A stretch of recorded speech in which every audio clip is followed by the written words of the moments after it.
And let's turn attention now to Kogi State, where a magistrate court in Lokoja has granted the demand of the prosecution in the cyber-stalking and criminal defamation case against Mr. Austin Okai to enable the Department of State Services to conclude their investigations into the allegations.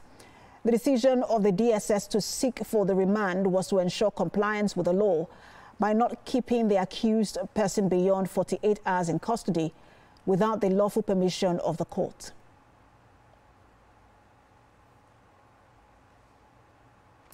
Right, the Commissioner for Information and Communication in Kogi State, Kingsley Fanwo, joins me on the news for more on this. Good to have you join us. Thank you very much for having me. Well, so let's begin with the mode of arrest of Mr. Okai. Many have said that, look, it seemed like an infringement. They say that he should have been invited and not arrested. How do you react? I'm not an operative of the Department of State Service. I don't know their mode of operations. And I don't know whether they've extended any invitation to him. So I don't have any information on that. I think they will be in the best position to be able to answer that. What is most important is to take him to custody and then grill and ask him questions regarding the allegations that he made. Those are the things of interest to us. And I want you to speak to those allegations. He said that the allegation was that the state governor, Ododo, allegedly misappropriated billions of naira meant for local government councils and state agencies.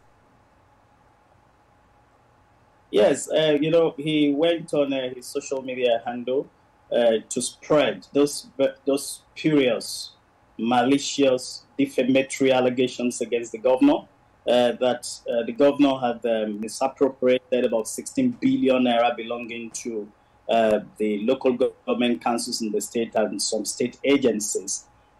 These allegations are weighty allegations, and the governor, being a very transparent leader, someone who has been doing his job and doing it very quietly and not giving in to distractions.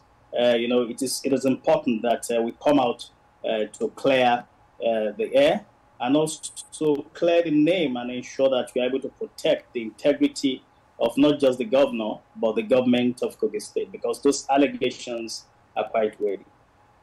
And how far do you intend to take this particular case? We'll take it as far as we need to, because we must set a standard with this case. We must show the world that despite the fact that you have fundamental human rights does not mean you infringe on the rights of others. Where your right stops is where the rights of the other person starts. So if you go on social media to spread falsehood, you just know that you have to answer for that. And maybe this would set the stage for the much talked about regulation of the social media.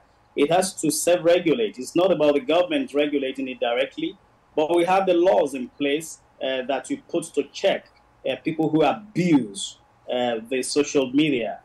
For instance, there are two major cases that have been pinned against Okai in this very one. The first one is the issue of cyber stalking.